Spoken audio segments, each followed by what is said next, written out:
nous allons terminer notre cours sur le JavaScript. La dernière fois, nous avons vu les différentes opérations, comment déclarer des variables, comment manipuler ces variables, les structures de contrôle, le if et la boucle pour, et également les fonctions. Donc aujourd'hui, nous allons voir continuer comment est-ce qu'on peut manipuler les éléments de la DOM à travers des événements. Alors, comme je parlais la dernière fois, on a plusieurs événements. On a les événements sur le clic, le double clic et ainsi de suite. Donc, pour faire cela, je vais vous montrer comment on peut premièrement intégrer notre code JavaScript dans notre code HTML. Parce que la dernière fois, tout ce que nous avons eu à faire, c'est juste écrire le code. Je vais fermer mes fenêtres ici. Écrire du code, mais on ne l'a pas intégré à notre page. Donc, la première chose que je vais faire, c'est vous montrer comment est-ce qu'on peut intégrer ce code-là. Donc, premièrement, vous revenez dans votre page HTML et au niveau du head, dans le head, on a vu que pour intégrer le CSS, on utilisait la balise style et à l'intérieur, on mettait notre code CSS. Maintenant, pour le JavaScript, on va juste utiliser la balise. Pardon, mon code, je vais le mettre en anglais. On va utiliser la balise script. Et je vais fermer la balise script. Et à l'intérieur de la balise script, je vais mettre mon code JavaScript.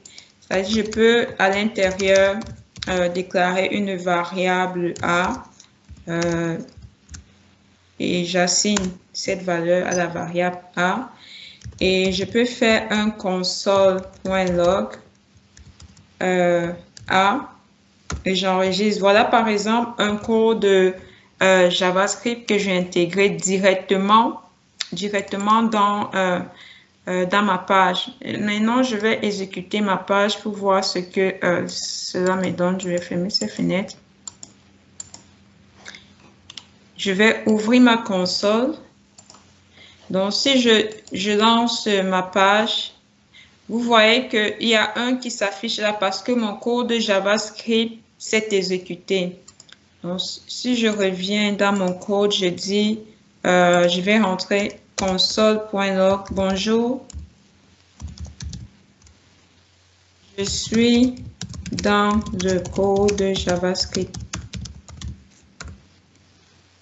Et je fais la concaténation.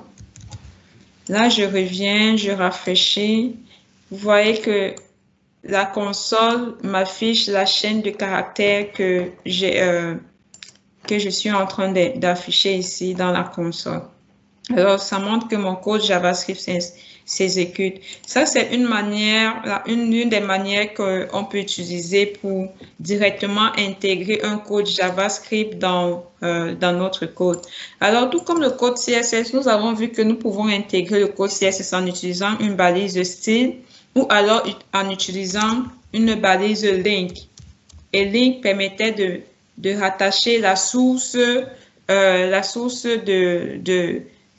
notre fichier CSS dans l'attribut de la balise link. Donc, pareil ici, au lieu d'écrire directement le code comme nous avons écrit là, on peut écrire le code plutôt dans un fichier JavaScript dédié et importer le fichier JavaScript ici dans notre code. Pour cela, je vais écrire ici script source et je donne la source de mon fichier JavaScript. Donc, allons donc écrire un fichier JavaScript, créer un fichier JavaScript nouveau. Je suis en train de faire un open. Je vais créer un autre fichier et dans ce fichier-là, je vais faire, je choisis d'abord le langage ici, c'est un fichier JavaScript. Var a point virgule Et ensuite, je refais mon console. Je suis dans le fichier JavaScript. Je vais faire un plus à point virgule. Donc, je vais sauvegarder mon fichier sur un espace dans mon disque. Je vais l'appeler app.javascript. Donc, mon fichier app.javascript a été sauvegardé dans le même dossier que mon fichier page.html. Donc, ils sont tous dans le même fichier. Ça veut dire que le chemin pour accéder à ce fichier-là, j'aurais juste à mettre le nom du fichier ici. D'accord? Si mon fichier se trouvait sur mon desktop, en ce moment, j'allais mettre tout le chemin. J'allais mettre C, espace, mon user, par exemple, Suzy, et ensuite desktop pour aller indiquer où se trouve ce fichier. Mais étant donné que ce fichier se trouve dans le même répertoire, donc je mets juste le nom parce que je me trouve dans le même répertoire. Donc, je vais juste mettre le nom comme ça et je sauvegarde. Donc, voilà la deuxième manière que je peux utiliser pour importer mon code JavaScript dans ma page HTML. Donc, je peux le faire, je peux écrire mon code directement, comme je peux l'écrire plutôt dans un code JavaScript et l'importer. Donc là, je suis assez clair là-dessus. Si je rafraîchis, console is not defined. On est en train de me dire ici que dans mon fichier app.javascript, à la ligne 2, il y a une erreur. La fonction console n'est pas reconnue. Donc là, je vais retourner dans mon code app.js. Et là, justement, j'ai utilisé la fonction console qui n'est pas reconnue. Donc, je vais faire plutôt console.log. Donc, je fais ça, je rafraîchis ma page et voilà, je suis dans le fichier JavaScript undefined. Undefined, la variable que j'ai utilisée n'est pas définie. Allons-y voir.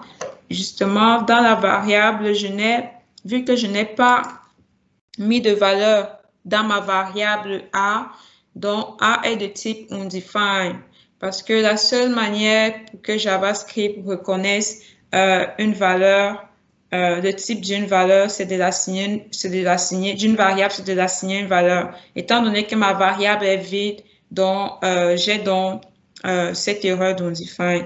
Ce que je vais donc faire, c'est de mettre 3 et maintenant je réactualise. Et voilà, je suis dans le fichier JavaScript 3. Donc, voilà en ce qui concerne l'intégration de notre code JavaScript dans notre page web. Donc, une fois qu'on a notre CSS et notre JavaScript dans notre page web, nous pouvons maintenant effectuer toutes les manipulations que nous voulons. Alors, la première chose à faire, c'est que je vais essayer de récupérer la valeur de Giro et de l'afficher à l'écran. Donc, ce que je vais faire, je vais venir dans mon code JavaScript. Je vais déclarer une variable Giro. Et Giro va recevoir document.getElementById. Et je mets mon ID ici. Et ensuite, je vais afficher dans la console la valeur de Giro.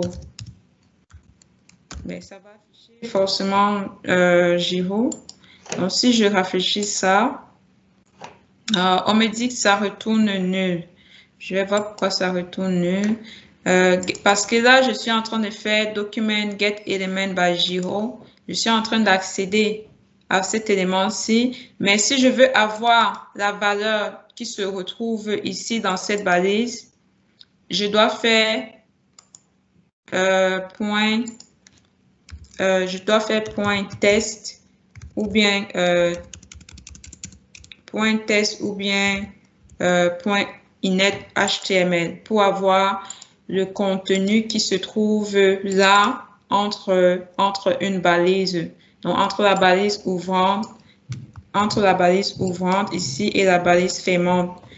Donc, je vais faire ça. Get element by Giro. Je vais rafraîchir. Cannot read propriété. Cannot read propriété of nu, c'est parce que mon ID n'est pas forcément retrouvé dans la page. Oui, il y a un curseur qui a été ajouté à D. Tu dis? Au niveau de la variable, c'est Giro avec D. Ça ne reconnaît pas l'élément. Ici? Non, à la déclaration de la variable. C'est Giro. Non, je déclare ma variable comme je veux. Je peux l'appeler G. Je peux l'appeler G. Le truc, cette erreur vient du fait que ça ne retrouve pas cet élément-ci là. D'accord? C'est de là que vient l'erreur. Ça ne retrouve pas cet élément-ci. Ça dit, cet élément retourne nul. Donc, si j'enlève d'abord le test et j'essaie d'accéder à Giro, ça me retourne nul. Ça ne retrouve pas l'élément. Voilà, c'est ça. Ça ne retrouve pas l'élément Giro. Et là, je vais juste prendre le code ici, essayer de voir pourquoi ça ne retrouve pas. Parce que j'ai bien un élément avec... Est-ce que la page ici est enregistrée? J'ai bien un élément avec un ID Giro. Là, je dis, retrouve-moi, cherche-moi dans ce document l'élément qui a un ID Giro. Donc là, je ne sais pas pourquoi ça retourne. Si je fais ça, on voit bien que ça retourne l'élément ici. Mais dans mon code JavaScript, je comprends pourquoi dans mon code JavaScript, ça ne le retrouve pas. C'est parce que j'ai probablement intégré mon code JavaScript après. Mon code JavaScript a été intégré avant que les éléments de la DOM, avant que les éléments aient probablement chargé, avant que les éléments de la DOM ne soient exécutés. C'est peut-être la raison pour laquelle notre code ne s'exécute pas, ne retrouve pas l'élément concerné. Parce qu'ici, vous voyez que le même code, quand j'entre le même code ici, j'ai accès vraiment à l'élément ici, là. Mais dans mon code JavaScript, j'essaye d'accéder à cette valeur et ça ne marche pas. Donc, l'emplacement de mon script ici pose problème. Ce que je vais faire, c'est je vais importer. Il faudrait que j'importe mon script à la fin de mon header. Après mon header, je pense. Il faudrait que j'initialise. Il faudrait que vu que je veux accéder aux éléments de la DOM, il faudrait que j'initialise ce code ici là une fois que la page sera chargée. Donc, pour faire cela, je pense que on va faire execute JavaScript code on load page.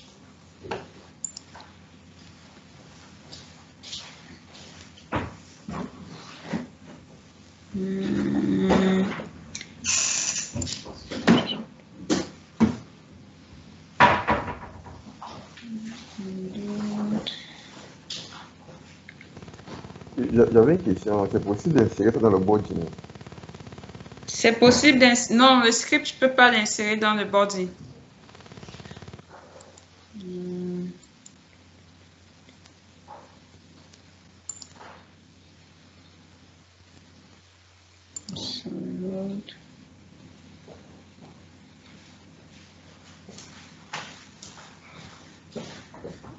Je sais pas là où on peut mettre une fonction en load. Ok, ce qu'on va faire, on va créer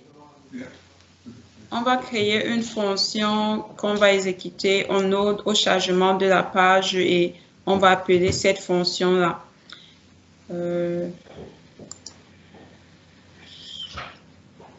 Parce que normalement, je sais comment le faire en jQuery, en JavaScript. Je ne sais pas. OK, voici le jQuery, c'est Document Ready. Et c'est quoi le Document Ready? JavaScript, Document Ready. Document Ready, c'est pour dire que quand le document, quand toutes mes balises ont déjà été générées, c'est-à-dire qu'une fois que la page a été déjà générée, alors exécute-moi ce code-là. Donc ici, en ce moment, le code est exécuté alors que les éléments de la page n'ont pas encore été créés. C'est la raison pour laquelle ça ne voit pas ce gyro-ci. Donc là, JavaScript, je cherche comment on exécute JavaScript Document Ready.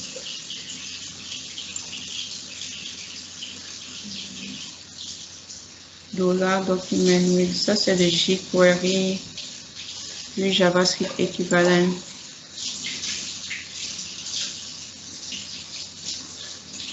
Window Unload.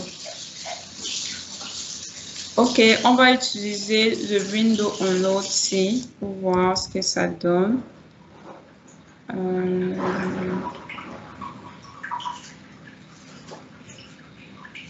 Je pense que c'est ça ici. OK.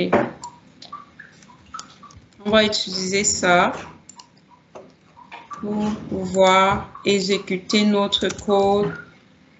Ça, c'est le code. Ce code-ci sera exécuté une fois que la page sera initialisée, c'est-à-dire que les éléments de la DOM seront disponibles.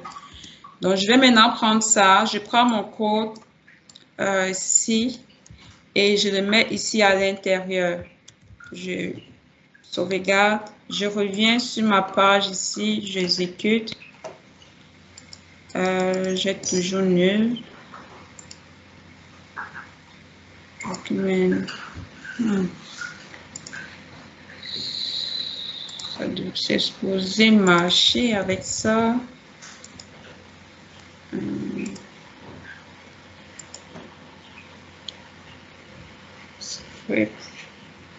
OK, ça a été mis dans le body et non dans le head.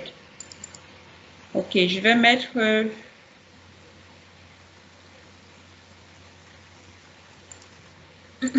je vais créer une fonction qu'on va appeler chargement, qui sera appelée au chargement de la page. Et ma fonction, qu'est-ce qu'elle va faire? Elle va faire ceci. Et je vais enlever ça. Là, comme ça, je vais enlever ça. Et je reviens ici. Au niveau de mon body ici, je vais faire unload. Je vais appeler ma fonction chargement, point virgule. Je vais rafraîchir mon code. Et voilà, maintenant, on a accès à Gyro. Donc, ce qui s'est passé, c'est que si vous appelez un code JavaScript, il faudrait que vous ayez déjà la DOM qui est disponible. Étant donné que notre DOM n'était pas disponible et qu'on appelait le code ici, on n'avait donc pas accès à ces éléments-là. Du coup, quand j'accédais à l'élément Gyro, ça me retournait nul. Là, maintenant, j'ai introduit une fonction que j'appelle à ce niveau, au niveau du body, et la fonction unload. Donc, une fois que la page sera chargée, ça va m'appeler cette fonction. Et lorsque j'appelle cette fonction, j'aurai donc accès aux éléments de ma DOM. Donc, ça, c'est un exemple. Maintenant, si je veux accéder, par exemple, à ce champ-ci, je vais premièrement intensifier mon champ avec l'ID non. Donc, je reviens à mon code. Je déclare une variable qui va contenir document.getElement by ID et je mets le nom de mon ID. Et ensuite, ce que je vais faire, je vais afficher le contenu de nom en faisant value, en accédant à à l'attribut value étant donné que c'est un input et un input a un attribut qui va contenir la valeur de l'input qui est value. En ce moment, value, vous voyez, value est nul. Ce qui est vraiment différent de ce qu'on a eu accéder Giro ici, qui est un TD et qui n'a pas d'attribut value, donc je ne pouvais pas indexer, venir ici au niveau de l'accès à Giro et demander l'accès à value. Ça ne marcherait pas. Donc, je peux le faire sur un attribut de type input, comme sur une balise de type input comme nom. Donc, je peux accéder à la valeur en faisant ceci. Je réfléchis. OK, la valeur, elle est V2 en ce moment. Maintenant, on va gérer l'événement quand l'utilisateur va entrer une donnée sur ce champ. Et il va cliquer sur le bouton enregistrer. Je dois être capable, je vais réfléchir ça.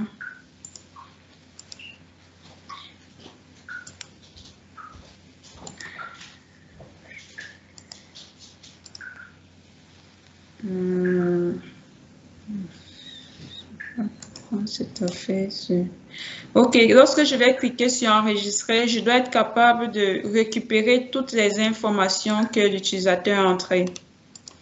Donc, je vais ici récupérer description, test area.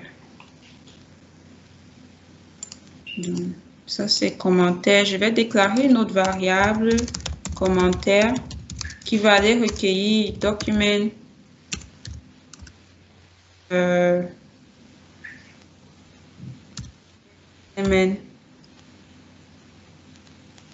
Get element by tag name.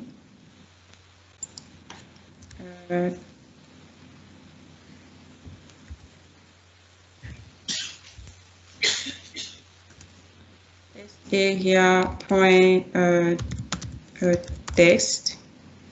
Donc, ceci va me retourner ce que l'utilisateur va entrer en commentaire. Donc, si je fais, si j'entre 1, 2, 3 ici et que j'exécute ça, excuse, text is not a function.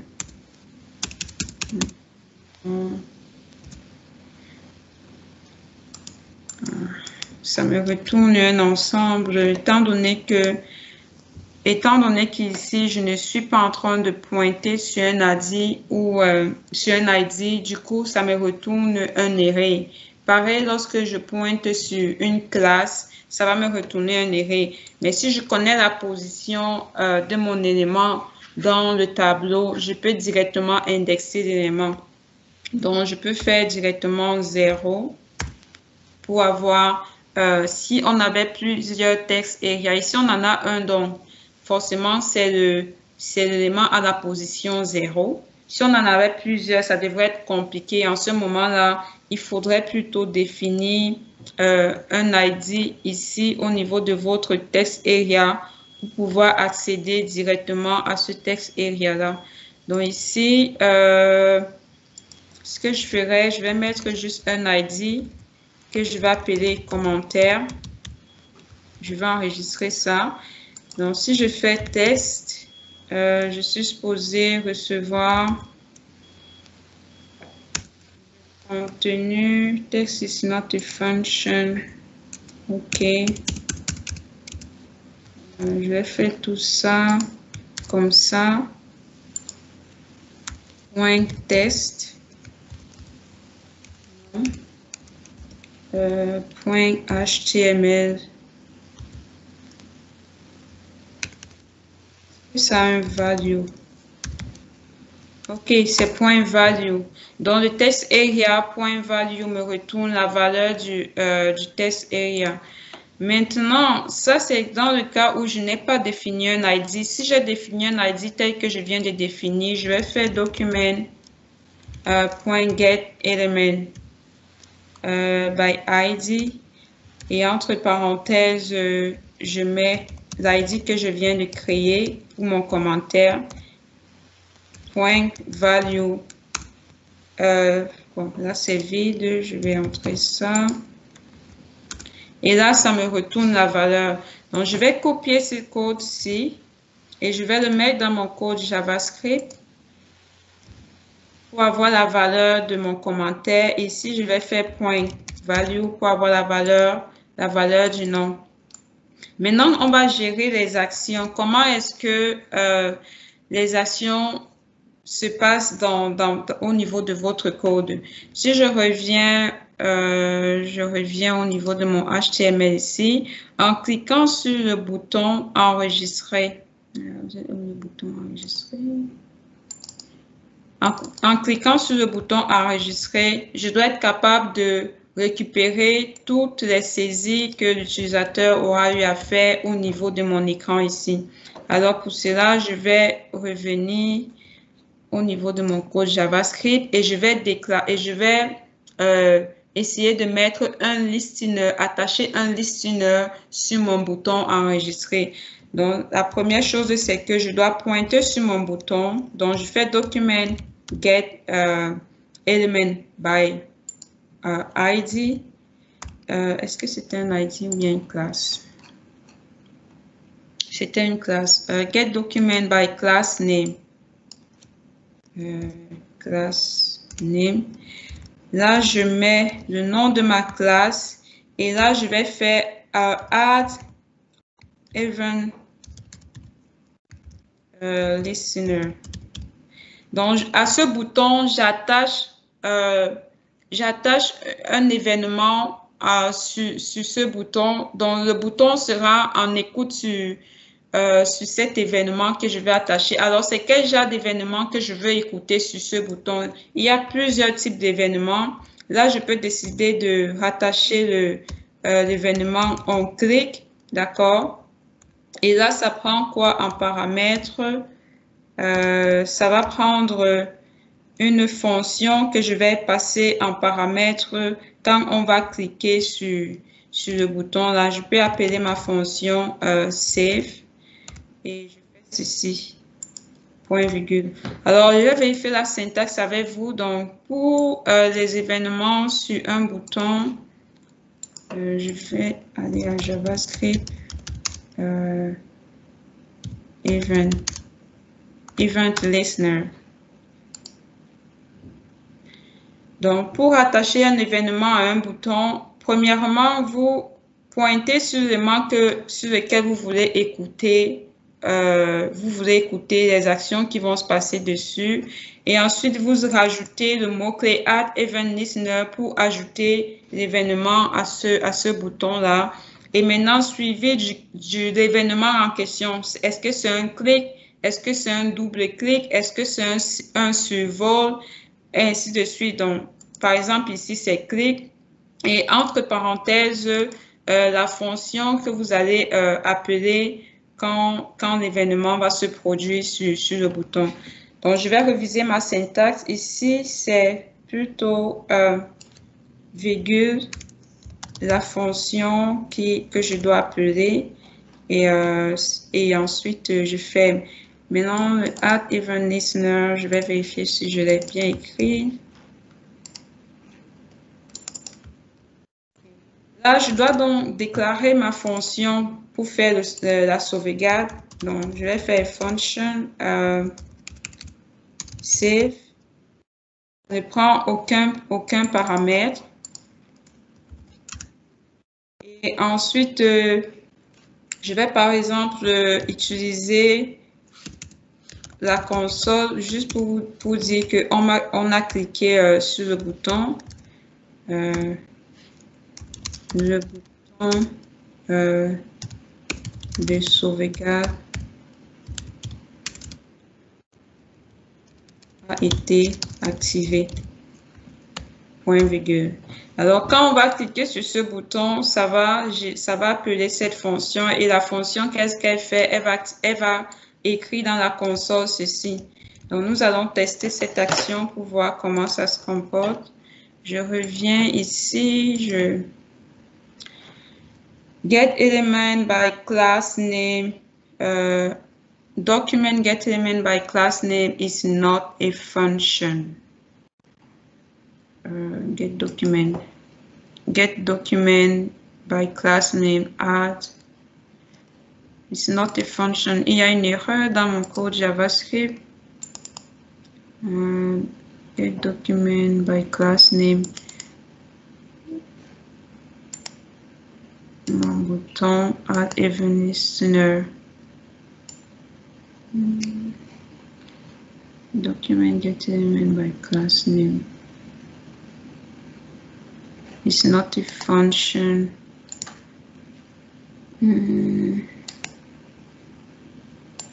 Add event listener. Ça plante ici que le add event listener n'est pas une fonction reconnue. Pourtant, on a bien cette fonction-là. Je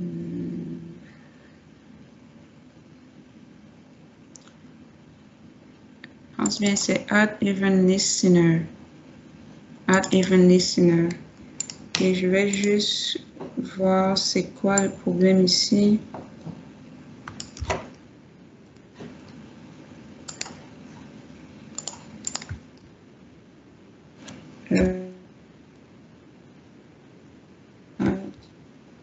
La fonction add event ne pas exister.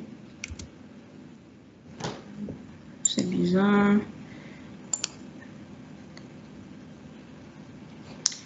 Document add event listener. Pourquoi ça ne marche pas? Ok, je vais essayer de prendre juste ce simple code. Et je vais le mettre, par exemple, sur...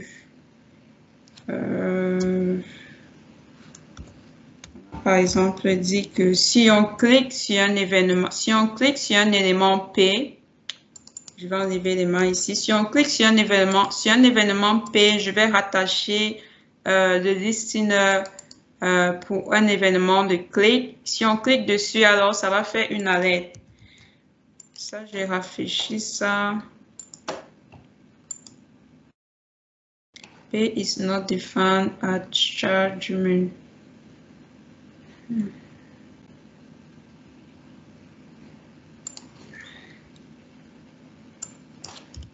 Document point get element by ID by ID non. Si je clique sur non, je suis supposé avoir cette réaction à l'aide. Rafraîchir. Ok, je pense que c'est le get element by class name qui ne fonctionne pas. C'est ça qui ne fonctionne pas. C'est ça, get element.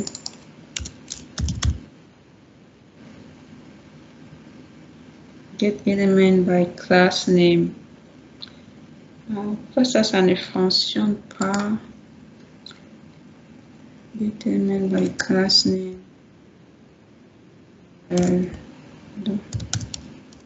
Save button. Donc, je vais essayer de voir si ça se compile dans la console. Ah, je l'avais même déjà essayé ici. Ah, ok. Je vois l'erreur. L'erreur, c'est... est-ce que quelqu'un voit l'erreur?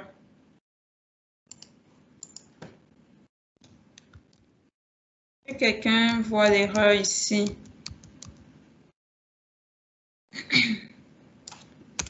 Personne? Moi, je ne vois pas d'erreur. Je ne vois pas où il y a l'erreur.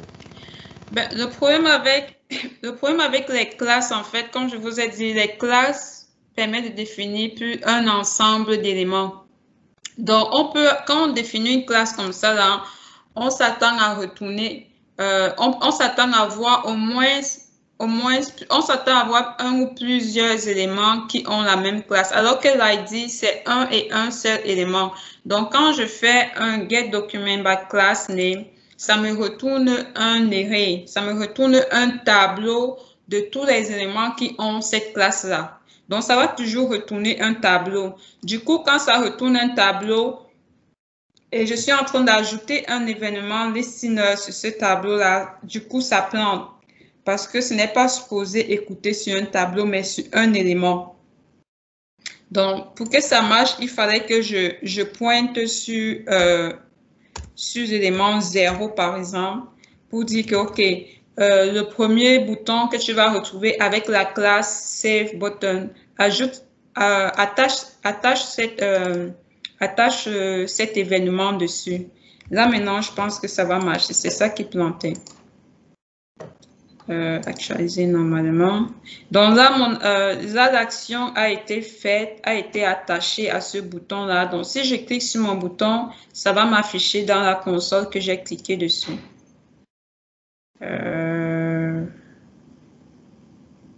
Enregistrer. Est-ce que c'est le bouton enregistrer? Save button. Qu'est-ce que je fais? Ok, save button, c'est supposé m'afficher ça. Est-ce que c'est parce que j'ai mis ça dans un formulaire, du coup ça fait un submit? Je pense que c'est parce que j'ai forcément mis ça dans un formulaire et quand on a un formulaire, en cliquant sur un bouton dans un formulaire, ça soumet la page. Donc, je vais enlever ce formulaire-ci. Je vais rafraîchir ma page. Je vais recliquer sur mon bouton. Voilà. Là, maintenant, ça marche. Mais maintenant, ma fonction save n'est pas appelée. Donc, pourquoi ma fonction save n'est pas appelée? On clique sur ça, appelle la fonction save et la fonction save est supposée faire un console.log. Je vais revoir la syntaxe pour voir pourquoi la fonction save n'est pas appelée.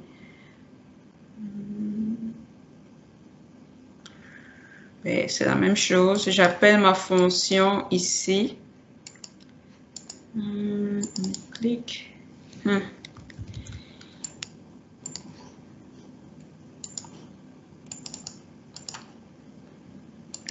On clique, ça ne fait absolument rien.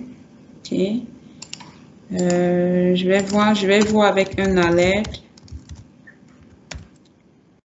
Okay. J'ai été cliqué.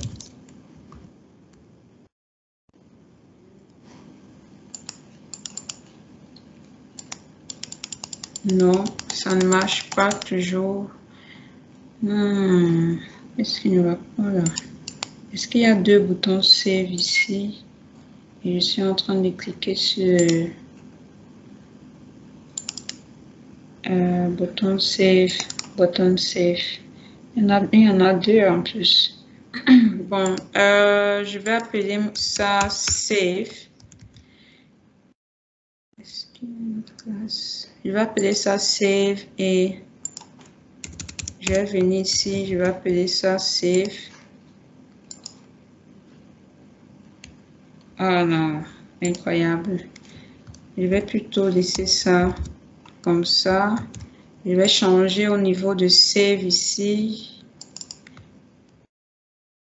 Je vais appeler ça Save. Je vais appeler ça Save et je vais laisser Save button ici. Ok, là je vais cliquer dessus. Oh, ça ne marche toujours pas. Quelque chose. Get element by class name.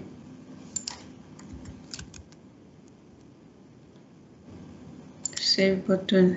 Oh, il n'y a rien dans le... C'est bizarre, hein? Get element by class name ne me retourne rien. Bon, ce que je vais faire, je vais définir plutôt un ID ici.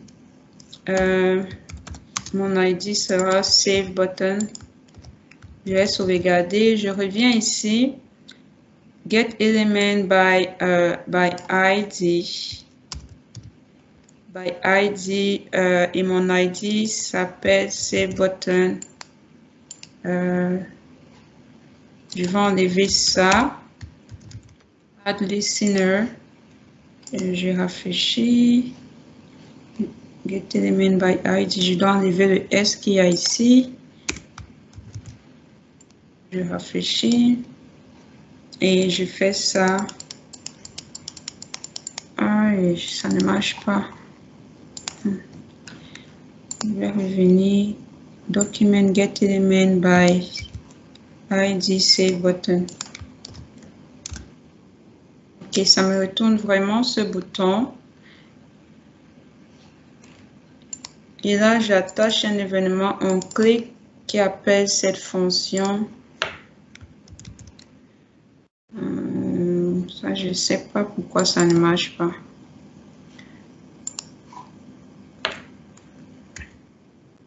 On clique.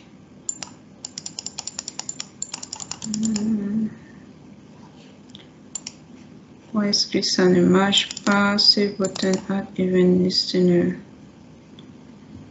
On clique, j'appelle la fonction save.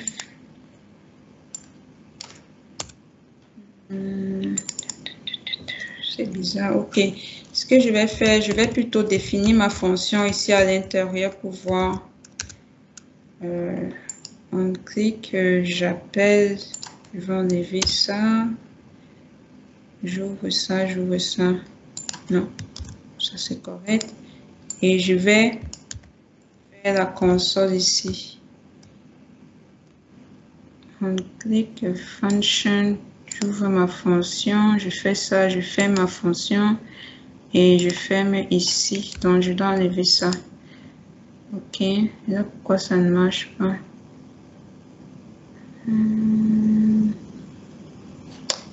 Tant pour moi ici, ça doit être comme ça.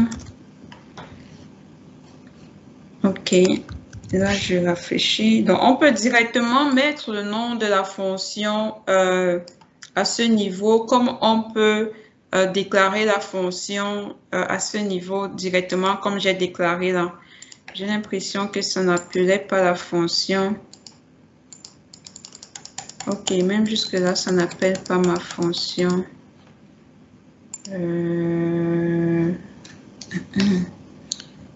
Alors, pourquoi ça fait ça?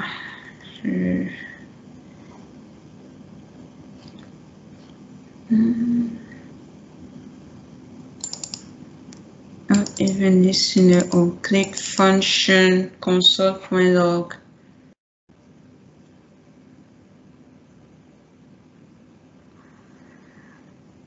Je vais juste voir si je vais faire un console log ici pour voir si ça, je rentre, je fais juste hey pour voir si je rentre à ce niveau. Ok, je rentre à ce niveau, donc c'est l'action en fait qui ne marche pas, le listener qui ne marche pas sur mon clic. Pourtant, ça a l'air vraiment simple. Voici l'autre méthode que je viens de faire. Vous pouvez directement appeler écrire la fonction au lieu de mettre son nom ici. Function et faire ceci. Event listener, ça c'est un autre événement on mouse move. Ça veut dire quand la souris va se déplacer sur l'élément. Pourquoi ça ne marche pas? Ok, on a ce code ici.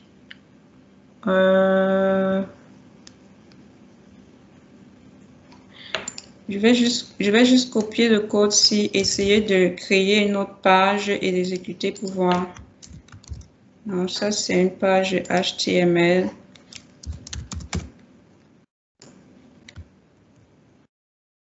Je vais sauvegarder sa page 3. Et je vais lancer ma page 3. Ok, si je clique là-dessus, ici ça marche correctement. Get element by ID.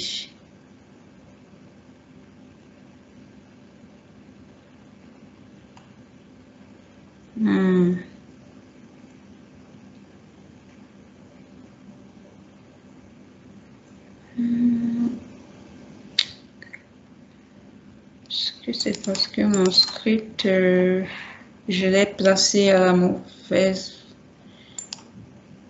Je vais juste déplacer le script ici et je vais le mettre, je vais créer un red ici pour voir.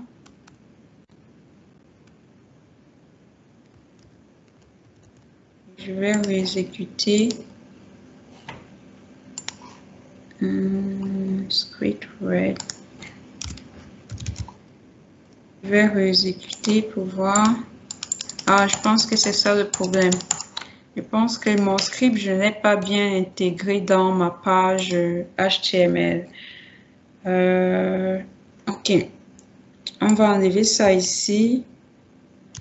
Et on va mettre ça dans le...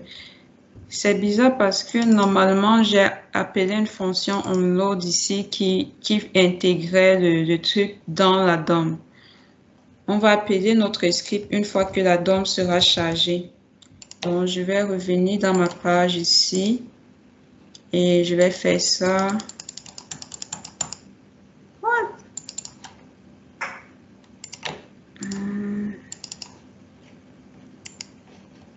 Je vais effacer ça. Ça ne marche toujours pas. Qu'est-ce qui se passe ici? ID button. Le bouton Save button. Et là, je viens ici. Je vais essayer d'enlever ça. Va.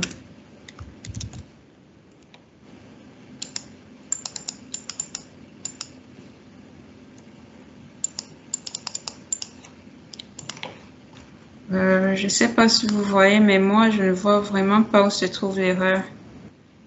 Il faut un peu essayer d'intégrer le script là dans le corps. Dans le body. Je pense que c'est dans le... Ah, ce n'était pas dans le body. Oh, oui, je pense que c'est ça. Hein. Merci, Michael. Donc, je vais rafraîchir. Non. Il y a peut-être le all-out chargement, il faut un peu l'annuler. Là, à l'entrée du body, là. Quand on entre body. À l'entrée du body, ok. Je vais essayer de mettre ça là. Ça, je n'ai pas... Le on-out, là, je ne sais pas si il pose pas problème à l'étant là. Bon, je vais l'enlever, je ne sais vraiment pas. Je vais rafraîchir. Là, je ne peux pas donner une explication pourquoi le script ne s'exécute pas. Si je reviens sur la page 3 ici, la page 3, j'ai juste mon script ici. C'est vraiment la même chose. Je ne sais vraiment pas. Ça, là, ça n'a pas fonctionné. Donc, le script a été mis dans le body ici. Après le bouton, c'est après le bouton. Ah, il a été positionné à la fin à la fin, quoi. Oui, avant la fin mais je l'ai mis à la fin, ça n'a pas marché pareil. Je l'ai mis mon script, si je le prends ici, je l'ai mis à la fin.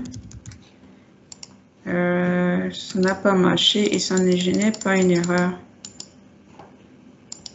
Ça ne génère pas une erreur. Je vais voir si c'est le bouton, c'est ID button, Save button. Ce n'est pas ça qui dérange. Du coup, je vais regarder un truc. Je vais changer le bouton document. Je vais mettre add, get element by name. plutôt si je clique sur le champ nom, ça doit me faire... Ok, lui aussi ne marche pas. Donc, je sais pas à quel niveau ça prend, franchement, parce que on arrive vraiment à entrer dans la fonction. On arrive vraiment. Est-ce qu'on arrive à entrer dans le array ici? On n'arrive pas à entrer dans le array parce que je suis dans le fichier JavaScript 3. Ah, là, ça ne fait plus mon chargement. Il faudrait que j'appelle en fait la fonction qui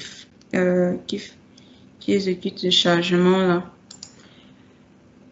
Je pense que c'est ça le problème. Ok, mais comment on intègre finalement cette affaire-ci? J'ai eu à regarder une vidéo où on intégrait le script là dans le body. Oui, je peux intégrer le script dans le body, oui, mais là, je suis en train de voir l'option où si j'appelle la fonction, si j'appelle mon fichier ici. Donc, je vais essayer d'intégrer ça ici pour voir. Je vais juste prendre... Ah, mais c'est moi qui suis bête. Parce que normalement, on clique en fait, soit j'appelle une fonction, parce que j'avais déjà créé une fonction, et une fonction en fait est appelée. Je pense que c'est ça le problème depuis. Et vous allez vraiment m'excuser avec tout ça. Tout était correct depuis. C'est ma fonction en fait. Vu que ça c'est une fonction, et une fonction est supposée être appelée. Du coup, qu'est-ce qui se passait? L'événement a été déclaré dans une fonction. Malgré qu'elle a été déclarée dans une fonction, si la fonction, étant donné qu'elle est appelée directement, l'écoute est bloquée par le manque d'appel sur cette fonction-là. Donc, ça, c'est un truc que j'aurais plutôt enlevé ici et initialisé ici au chargement de mon code. Et quand il y a une action qui s'exécute, ça s'appelle une fonction. Je ne sais pas si vous me comprenez, mais je suis sûre que c'était vraiment ça l'erreur. Voilà, c'était ça l'erreur. Je vais donc sauvegarder. Et quand je vais cliquer sur... Ici, j'ai mis sur non. Essayons avec non. Ça va mettre dans la console le bouton de sauvegarde a été cliqué. Donc, je clique là, je reviens là. Je clique ici. Ok, ça ne fait pas. Mon script est bien ici. Mon script est bien ici. Attendez-moi. Ah, je suis sûre que c'est ça l'erreur. Donc, maintenant, le truc, c'est que... est-ce qu'à ce niveau, l'élément existe?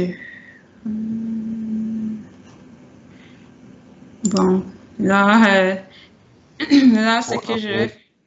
Chargement, la fonction chargement est dans le body que tu as passé. Peut-être que ça ne retrouve pas.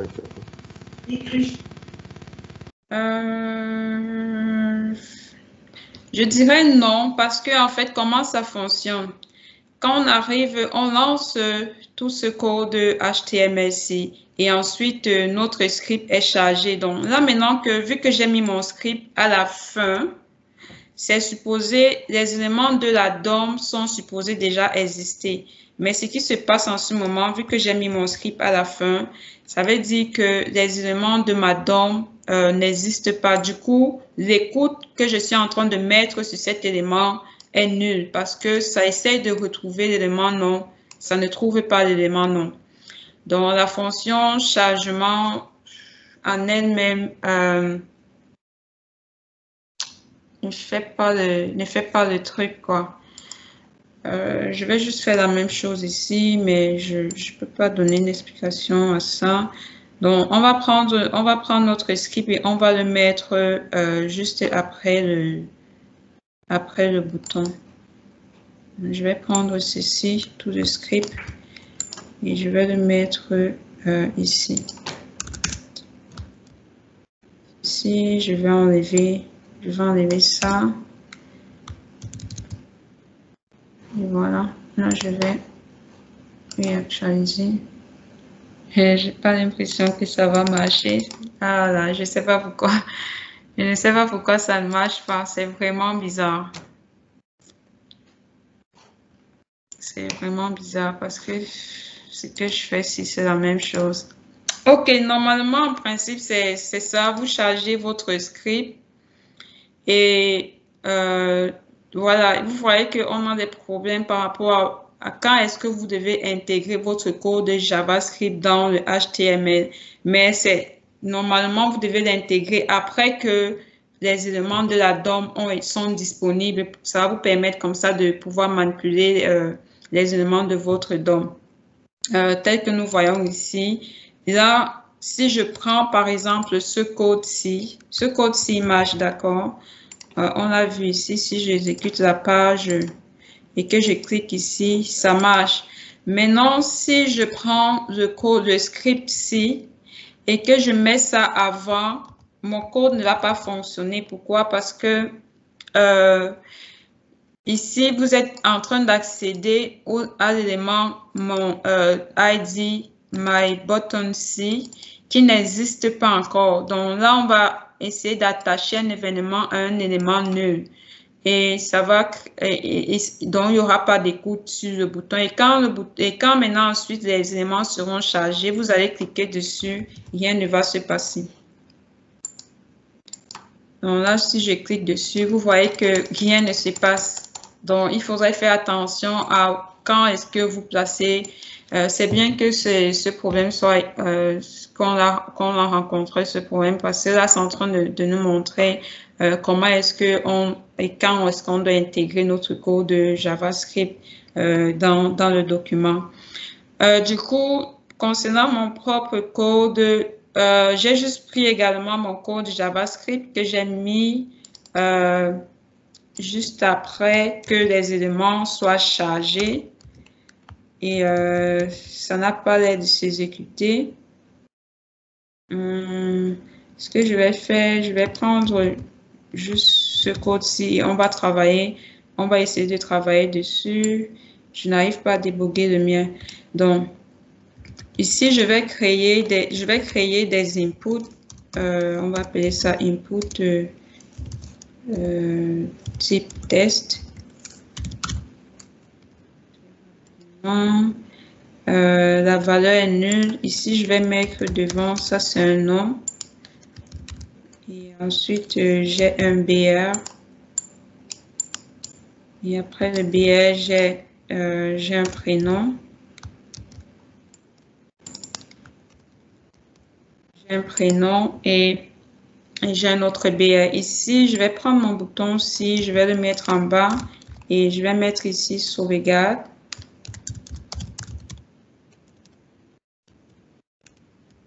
Quand on va cliquer sur le bouton de sauvegarde, qu'est-ce qui va se passer? Notre script ici va s'exécuter. Le script, ce que je vais faire, j'aime pour un code plus lisible, il est préférable d'enlever le code. Comme vous voyez, si le code est, si on a un très très long code à mettre, ça ne sera pas très beau d'avoir le code HTML et le code JavaScript dans la même page. Du coup, ce qu'il faut faire, c'est enlever votre code JavaScript et le mettre dans un autre fichier et appeler le fichier là ici. Donc, je vais appeler mon fichier qui s'appelle app.js ici. Et ensuite, je vais créer mon fichier et mettre mon code là-dessus. Donc là, si je exécute sauvegarde, ça fait cette action-là. Donc, je reviens maintenant. On va travailler maintenant sur notre, sur notre code JavaScript. Ce qui va se passer quand on va cliquer sur le bouton de sauvegarde ici, on va récupérer les valeurs qu'il y a ici et on va faire un traitement et retourner le résultat dans, je vais créer un H1, disons H1, pour dire le résultat est 2 points. Je vais fermer mon H1 et ensuite ici à côté je vais mettre une classe, un spam et je vais l'attribuer une est-ce que je mets la classe, je vais l'attribuer un ID qui s'appelle résultat et à côté je vais juste fermer ça.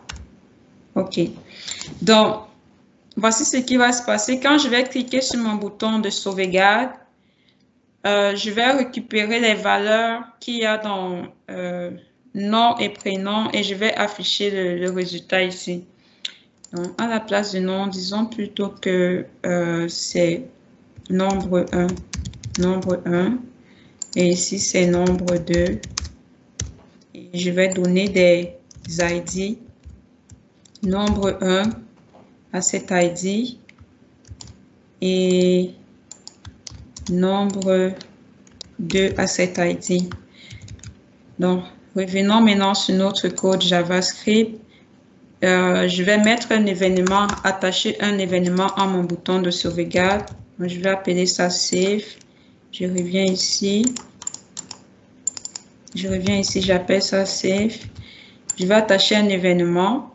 Et quand on va cliquer dessus, je vais appeler la fonction de sauvegarde save. Je vais appeler la fonction de sauvegarde save. Alors, la fonction alert, comme vous voyez, ça fait un pop-up. On n'a pas encore vu ça. Nous allons voir les différentes fonctions de pop-up plus tard. Donc, j'actualise juste pour voir ce que ça donne. OK, ça marche. Donc, je continue. Maintenant, dans la fonction save, qu'est-ce que je fais? Je récupère les valeurs dont j'ai besoin. Donc, premièrement, je vais récupérer la valeur, le nombre 1. Là, je vais essayer d'aller très vite vu que j'ai perdu du temps. Document get element by ID. L'ID de cet élément, c'est nombre 1. Nombre 1, get element by ID. Point value. Ça me récupère la valeur. Je déclare une autre variable nombre 2 qui va également aller récupérer la valeur get element by ID, la valeur du nombre 2, value, point virgule. Une fois que j'ai mes nombres, je vais déclarer une variable somme qui va contenir nombre 1 plus nombre 2, point virgule. Donc, si je fais une console, la console me permet vraiment de savoir si j'évolue très bien dans mon code. Ça me permet de déboguer mon code. Donc, je vais afficher déjà dans la console le résultat du calcul de ces éléments-là. Donc, on revient ici. Si j'entre 2 ici, si j'entre 2 et j'entre 3, et je clique sur sauvegarde, ça doit m'afficher 5 ici. Cannot read property value of null at button HTML save.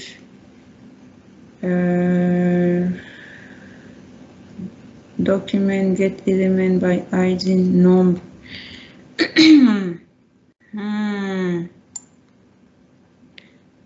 C'est en train de me dire ici que mon élément get element by ID si est nul. Je vais voir pourquoi c'est nul.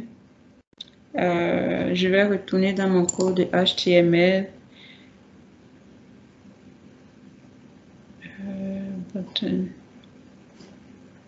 En principe, ça ne devrait pas être nul. C'est en train de me dire que les éléments ci sont nuls.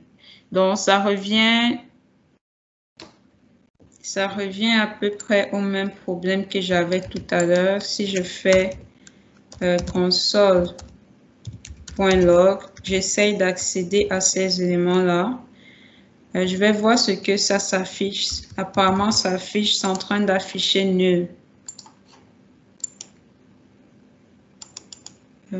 Quand je clique dessus, ça affiche exactement nul. Donc, mon à ce moment, les éléments de ma DOM ne sont pas visibles. Ah, ça, je ne savais pas que je pouvais faire face à un problème comme ça. Je ne sais pas pourquoi, c'est quoi ce problème-là. Putain. Ok. Je sais ici, j'ai intégré mon script.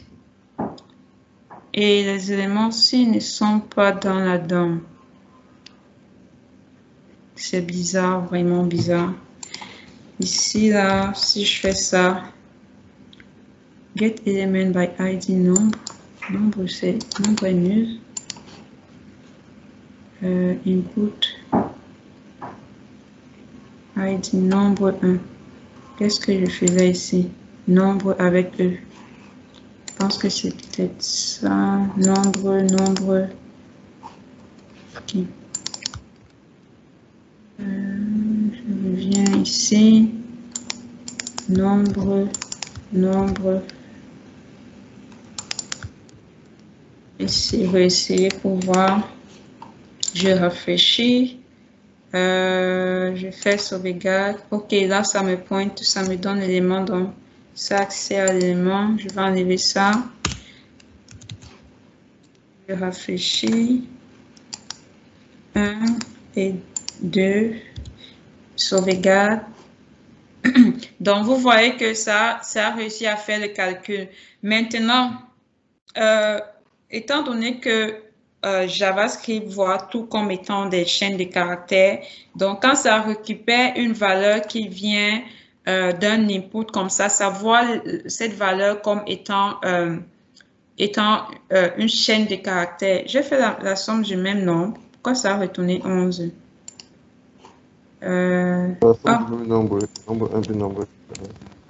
Oui, j'ai fait la somme du même nombre. Donc, j'aurais fait normalement, je fais ça plus ça. Ok, ça va faire ce que ça va faire en fait, c'est la concaténation. Donc, si je réfléchis, 2 et 3, ça va me retourner 23. 2 et 3. Est-ce que je n'ai pas réfléchi ça? Ou bien je n'ai pas sauvegardé. Okay. 2 et 3. Qu'est-ce que ça fait là? Nombre 1. Non, c'est ici le problème. Bon, je vois que ce matin, je ne suis pas bien.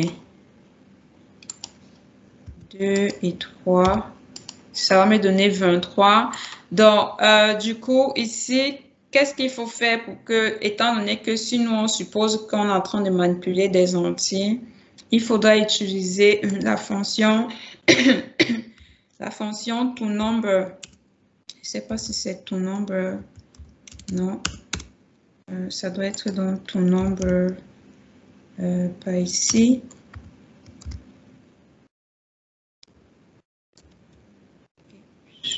Il faudrait utiliser la fonction toNumber en JavaScript. Je vais juste venir ici sur Google, toNumber JavaScript. Alors, il y a la fonction parseIn qu'on peut utiliser, il y a la fonction number qu'on peut utiliser. Donc, nous allons utiliser la fonction parseIn.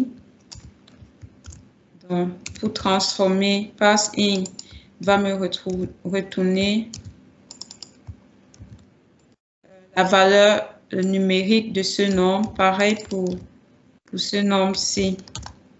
Donc là, je vais faire le test pour voir ce que ça me retourne si je rentre mon 2 et mon 3. Sauvegarde. Là, maintenant, ça fait vraiment l'addition des numériques. Une fois qu'on a récupéré le résultat, comment est-ce que nous allons afficher ça ici? Le résultat est... Donc, pour cela, je vais au niveau de mon spam que j'ai eu à déclarer, que j'ai eu à inscrire ici. Vous voyez ce spam. Lui, il est supposé donc afficher ce résultat-là. Comment est-ce que j'affiche donc mon résultat au niveau du spam? Premièrement, je vais indexer cet élément spam-ci dans mon code de JavaScript. Je vais faire ici document get element getElementById point ça. Et ensuite, étant donné qu'un élément de type spam n'a pas de valeur, parce que si c'était un input, j'allais juste faire value reçoit somme. La valeur reçoit la somme que j'ai calculée, mais ça n'a pas d'attribut value, donc je vais utiliser dans l'attribut test. Tous ces éléments qui n'ont pas d'attribut value pour pouvoir donner une valeur et bien afficher un test entre les balises ouvrantes et fermantes, il faut utiliser soit test, soit HTML si vous voulez lui mettre du HTML. Étant donné que nous, on ne veut que mettre un test, on va donc mettre test comme ça. Et je vais enlever ce console.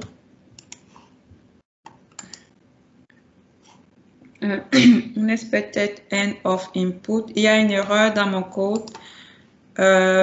J'ai enlevé, en enlevant ma console, j'ai enlevé la fermeture de ma fonction. C'est pour ça que ça se plaint. Donc, je vais remettre la fermeture de ma fonction.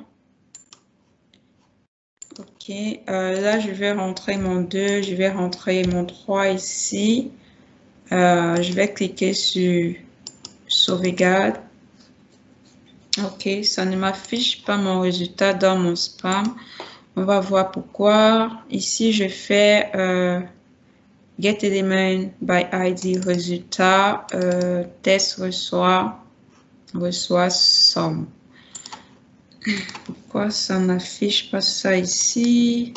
Test. Je vais essayer init HTML.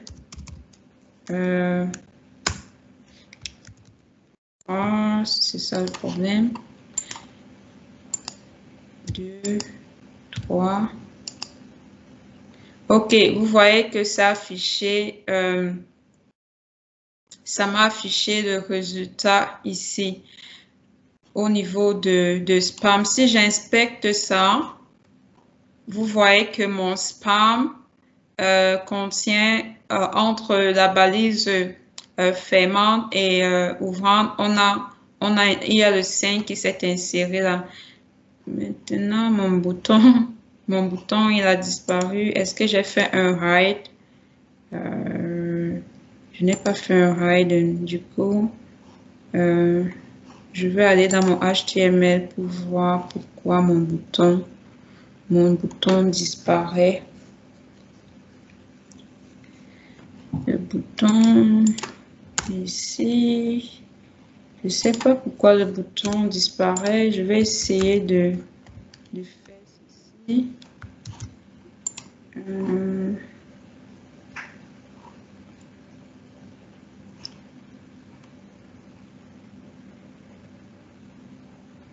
Ok, je ne sais pas pourquoi le bouton disparaît. Je n'ai pas une action qui cache mon bouton.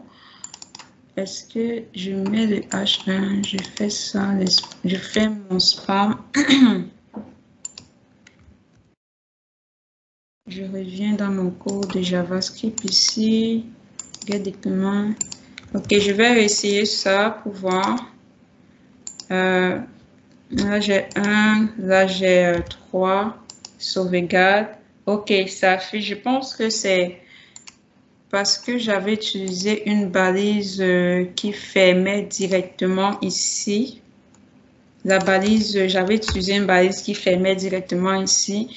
Et je me suis dit, peut-être en essayant d'insérer le résultat ici, là, ça a breaké le code HTML. Du coup, le bouton a disparu. Donc, j'ai changé ça et j'ai mis une balise d'écriture complète au lieu de l'écriture contractée de la syntaxe de ça.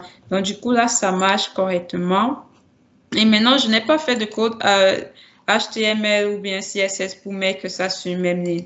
Je vais essayer de mettre dans mes éléments aussi sur une même ligne en mettant ça dans une div et je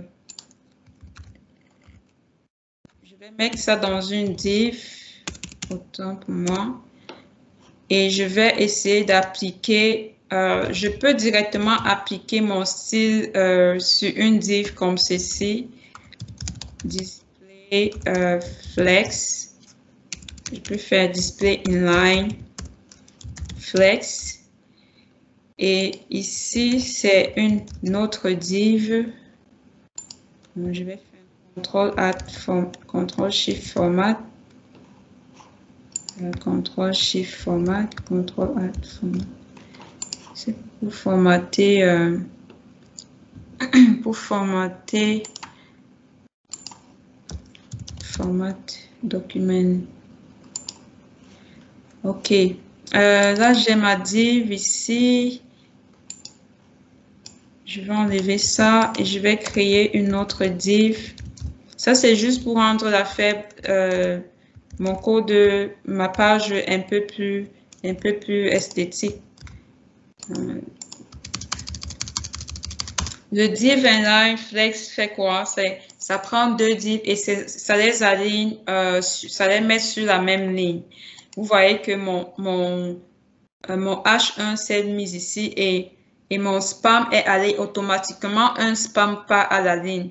Du coup, je ne veux pas que ça aille à la ligne. J'ai créé donc ces divs-là imbriqués pour les mettre sur la même ligne. Donc, je vais sauvegarder ça. Je vais rafraîchir et voir. Oups, c'est quoi cette affaire de mon bouton qui... j'ai créé cette div. Je n'ai pas fermé la div ici. Il me faut la fermer. Div. Il me faut fermer cette div. Elle n'était pas fermée. Celle-ci se ferme. Celle-ci se ferme. Et j'ai mon bouton qui est là. Je rafraîchis. La sauvegarde, le bouton de sauvegarde, j'aimerais que ça aille à la ligne. Je vais faire un BR pour le ramener à la ligne. OK. Maintenant, si j'entre 1, j'entre 2, je clique sur le résultat est. J'ai ça, le résultat est 3 là. Je vais essayer de rendre ça un peu plus beau avec du CSS. Pourquoi? Parce que le H1, de toutes ces façons, pourquoi j'utilise même spam pour me casser la tête? Je peux directement utiliser toujours un H1 ici.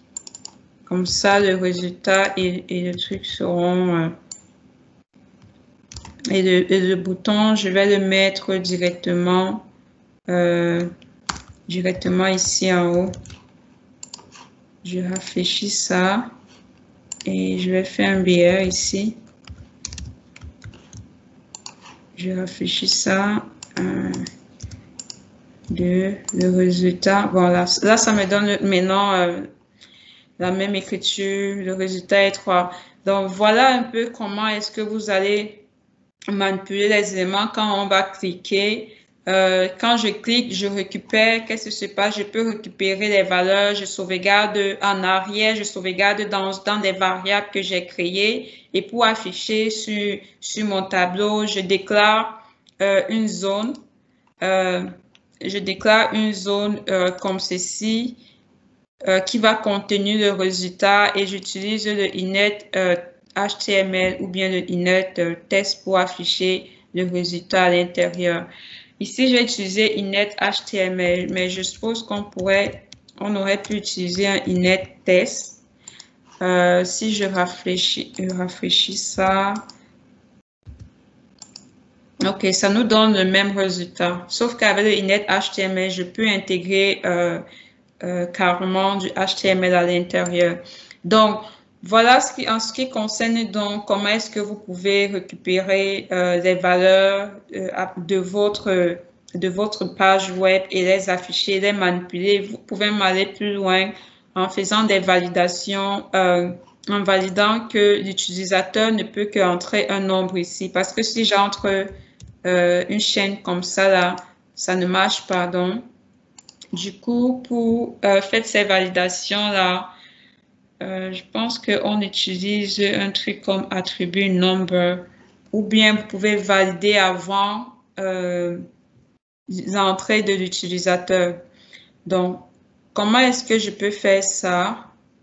si dès que j'entre une chaîne de caractères comme ça et que l'utilisateur, une fois qu'il a saisi et que il quitte, une fois qu'il a saisi et qu'il quitte, vous voyez que là, mon curseur reste dans le champ nombre 1. Une fois que je vais quitter le nombre 1, il faut que je sois capable de faire une validation pour vérifier que la valeur que l'utilisateur a entrée est un nombre. Alors, pour cela, on va faire cet exemple de validation. Pour cela, je vais utiliser l'événement mouse out. Mouse out, c'est-à-dire, attends, c'est click out ou mouse. Mouse out, c'est-à-dire qu'une fois que la souris, voilà, une fois que la souris sera out, comme son nom dit, mouse out, une fois que la souris sera out de mon élément, je vais faire ma fonction de validation pour vérifier que ce que l'utilisateur entrait est un nombre ou pas un nombre. Alors, on va faire ça rapidement. Là, pour ça, je vais attacher un événement sur mes inputs. Le premier input, c'est nombre 1. Donc, sur mon nombre 1, je vais attacher l'événement onMouseOut. OnMouseOut, validate, je vais appeler une fonction validate number que je vais écrire. Maintenant, je vais écrire ma fonction validate number. Elle ne prend rien en paramètre. OK. Premièrement, on va juste tester le mouse out. Est-ce que si le mouse out fonctionne? Donc, quand je vais quitter de là, je vais écrire OK. Je vais faire une alerte OK. Ça, c'est juste un test. Donc, je suis là. Si je sors de là, non, ça ne marche pas. Je vais regarder la syntaxe du JavaScript. OnMouse. JavaScript OnMouse out ou leave. OnMouse leave.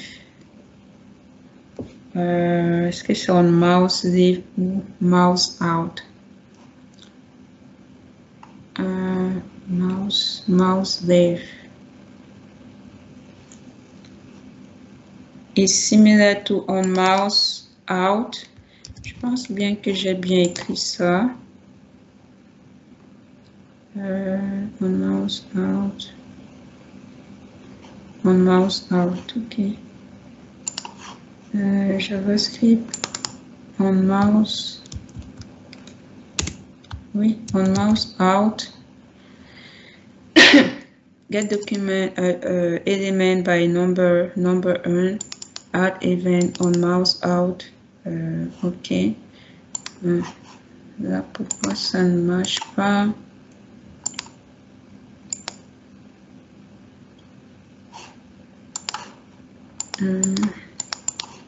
Là, ça ne marche pas. OK.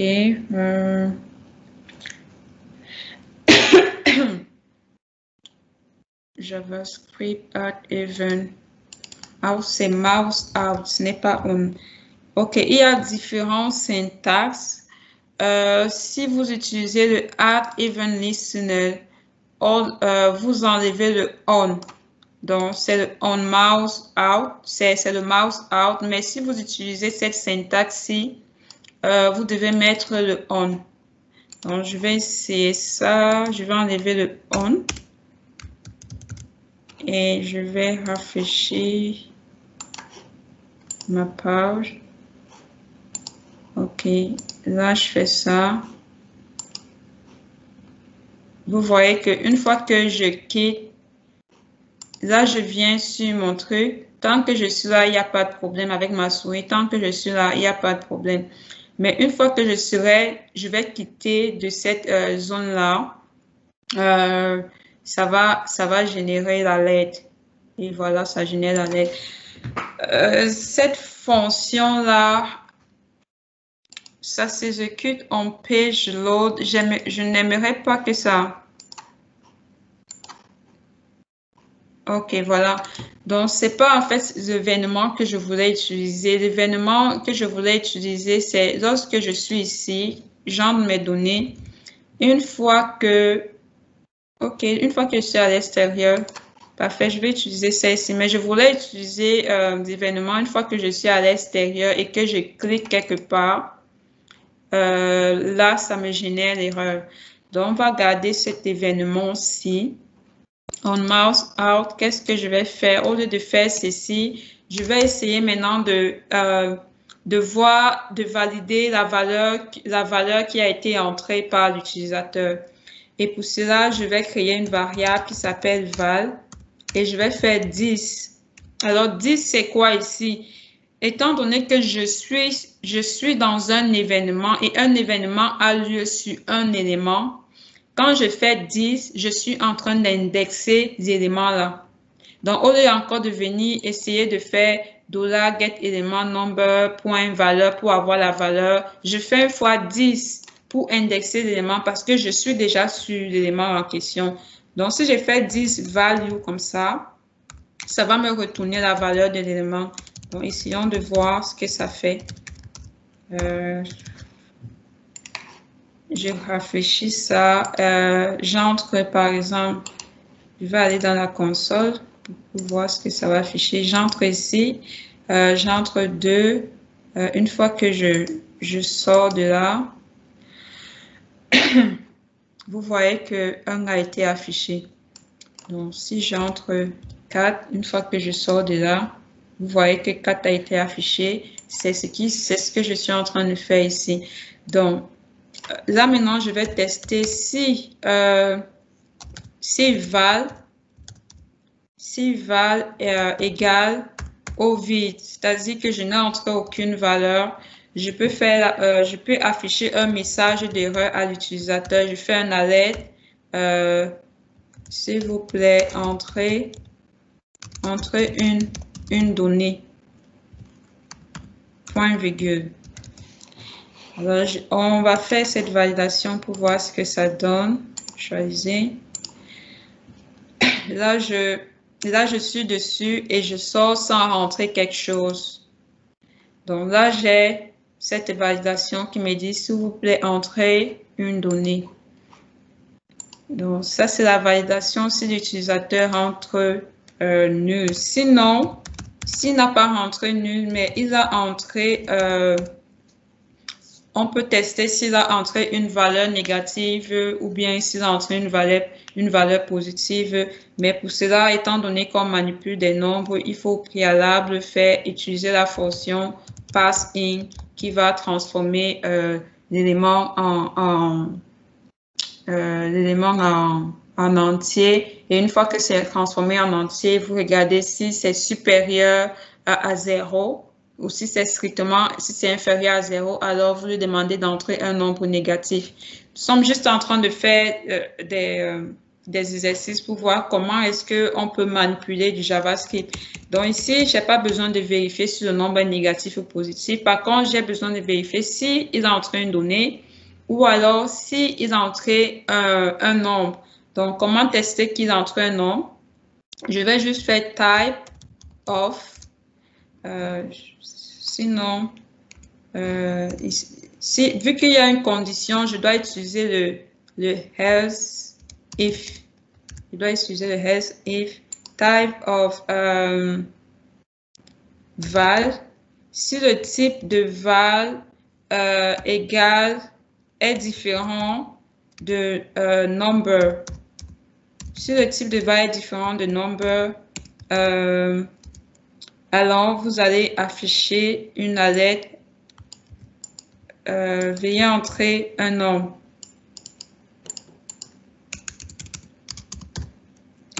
Veuillez entrer un nombre.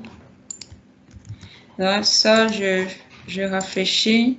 Donc, on a déjà testé le cas où c'est vide. Maintenant, on va tester le cas où on entre une chaîne de caractères. Number is not defined. OK, je pense que ça doit être comme ceci. On va valider ça. Donc, j'entre une chaîne. Voilà, ça me dit, s'il vous plaît, entrez un nom parce que ce que j'ai entré n'est vraiment pas un nom. Et si j'entre ceci, ça va faire la même chose, ce n'est pas un nombre. Si j'entre maintenant un nombre, et voilà, s'il vous plaît, entrez un nombre.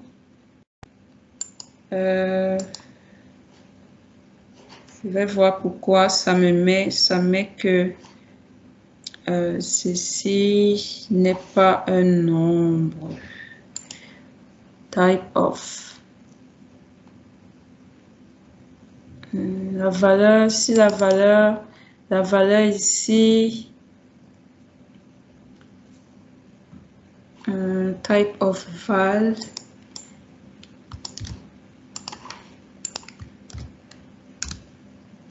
val undefined. Est-ce qu'on n'a pas val dans... Ok, val undefined. Je peux définir val. Ce que je vais faire, je vais définir val de manière globale, étant donné que ça fait en sorte que je n'ai pas accès à ça dans la DOM. Donc, je viens ici, je fais une déclaration globale. Du coup, je peux accéder à ça hors de ma fonction. C'est la raison pour laquelle je n'avais pas accès ici. Alors, je vais réentrer le 2. On me dit d'entrer un nombre. Si je fais val, val me retourne 2. Oh, je vois. C'est parce que de toute évidence, ça retourne toujours une chaîne de caractères. Alors, comment est-ce que je ferais pour valider, pour avoir ça pour savoir si c'est un nombre ou si ce n'est pas un nombre? Comment est-ce qu'on peut faire ça? Donc, on va essayer de faire un pass-in. On va essayer de faire un pass-in pour voir ce que ça fait. Si je fais pass-in de val, ça me donne 2. Si à val, j'associe par exemple ceci et que je fais un pass-in de val NA. Donc, si je fais une autre manière, la manière avec laquelle je pourrais valider ça, c'est regarder si pass-in de val me retourne cette valeur-ci. Ça veut dire que la variable val n'est pas un entier. Donc, on peut utiliser ça parce que ceci ne va pas marcher. Parce que étant donné que la valeur qu'on est en train de manipuler vient d'un input ici que l'utilisateur entre, JavaScript va toujours considérer ça comme étant une variable, une chaîne de caractères. Donc, du coup, même si j'ai entré 2, ça va considérer ça, comme vous voyez, comme une chaîne de caractères. Du coup, cette validation, cette condition que j'ai utilisée sera toujours fausse. Ça va toujours me dire que ce n'est pas un nombre parce que justement, ça sera toujours une chaîne de caractères. Donc, ce que je vais utiliser, c'est plutôt le pass. Je vais utiliser le pass-in. Si le pass-in de ma valeur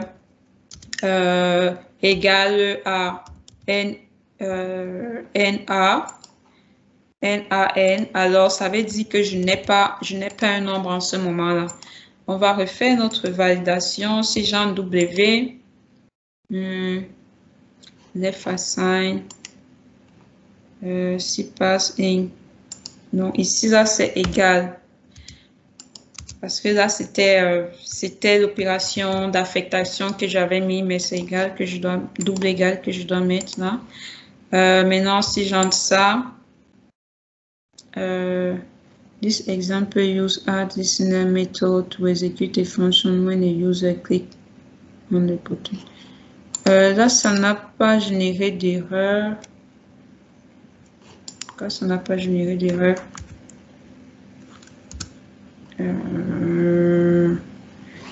Ça n'a pas généré d'erreur. Est-ce que égal à NA? Faux. Mais ça devrait me générer une erreur. Qu'est-ce que j'affiche? Si pass-in de val égale à NA, alors Je n'ai moi cette erreur.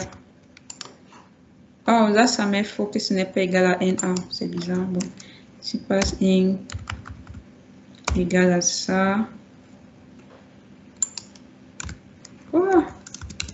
Passing de val égal à ça. Donc, on va utiliser un peu la double triple validation. Faux.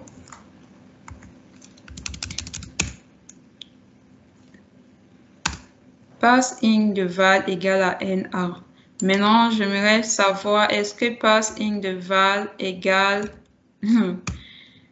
JavaScript est vraiment tricky en ce qui concerne les comparaisons des éléments. Égal à ça, non.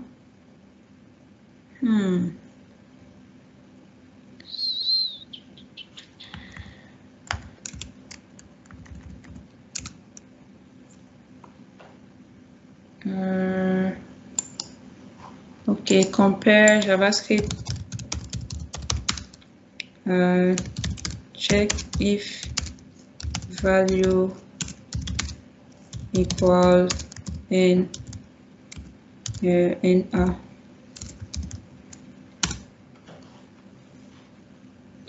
On a la fonction isNA qui nous permet de savoir si une valeur est égale à NA. Donc, on va essayer ça. Donc, isNA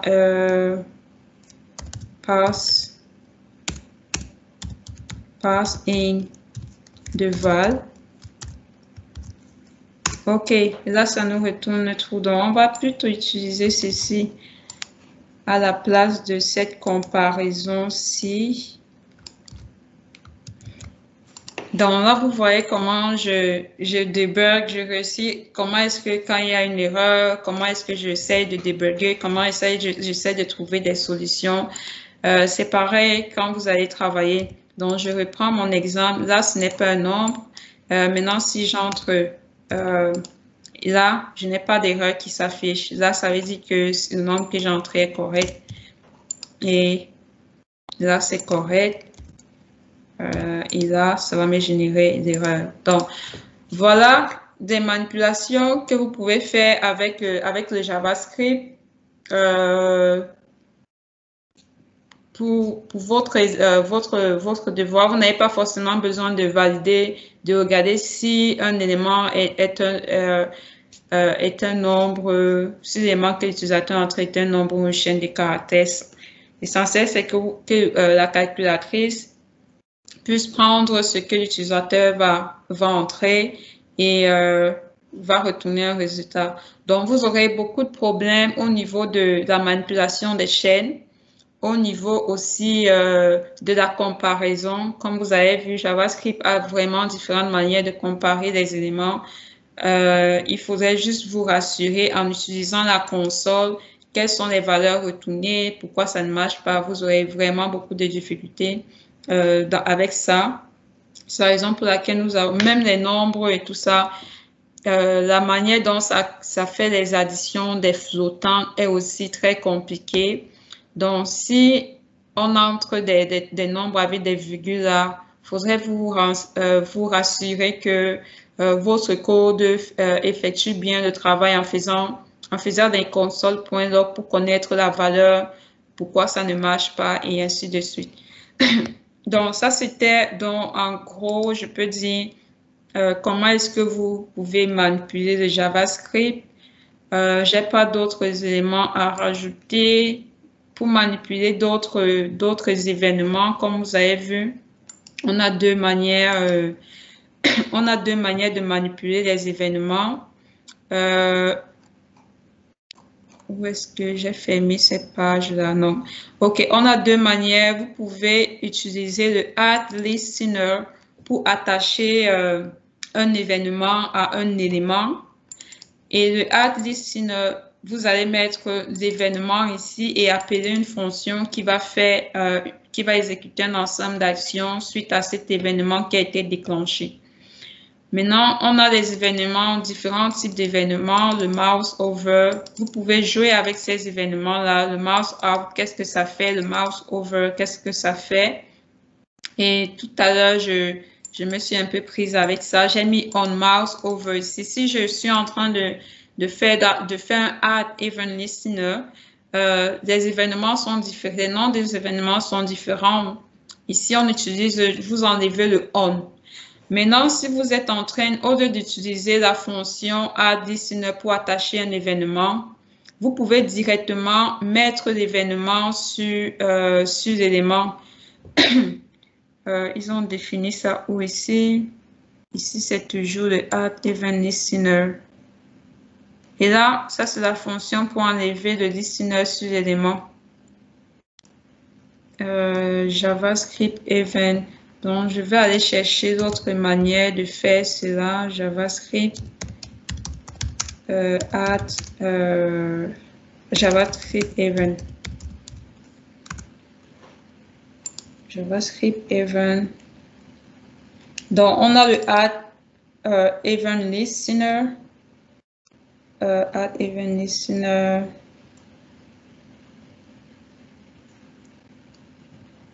Add event listener. Moi, j'étais déjà ici. Add event listener.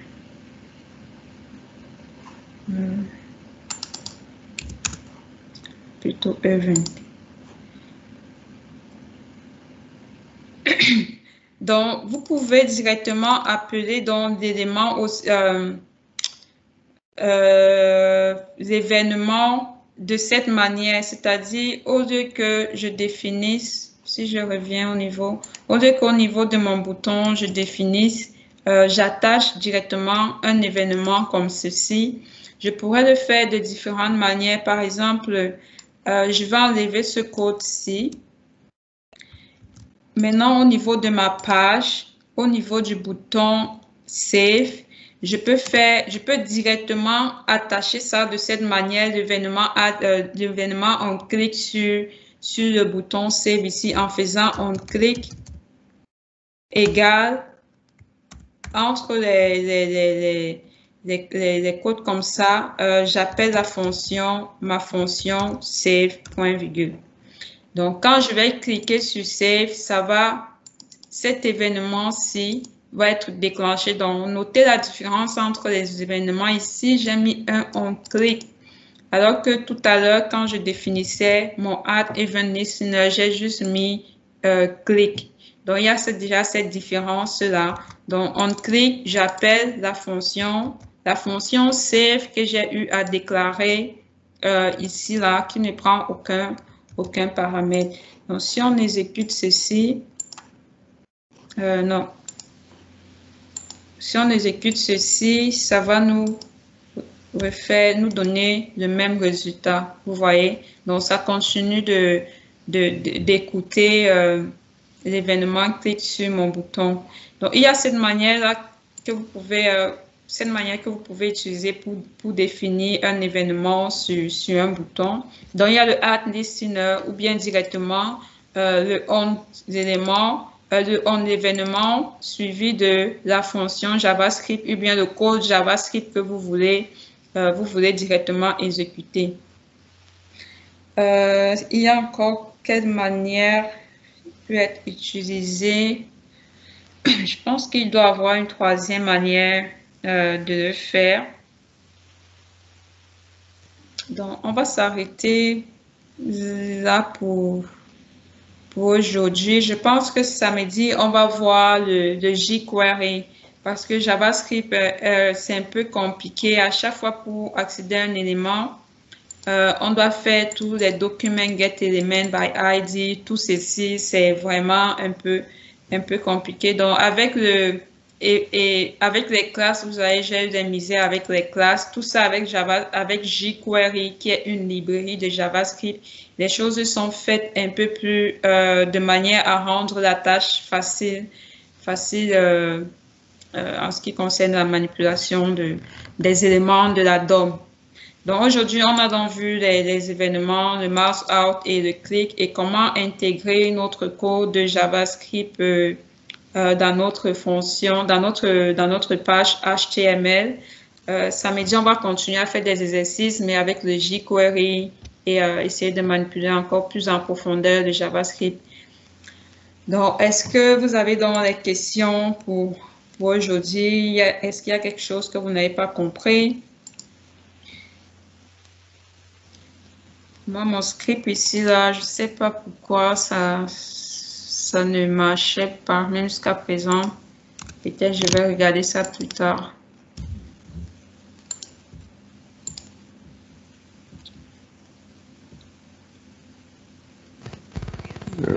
Moi, j'ai pas de question.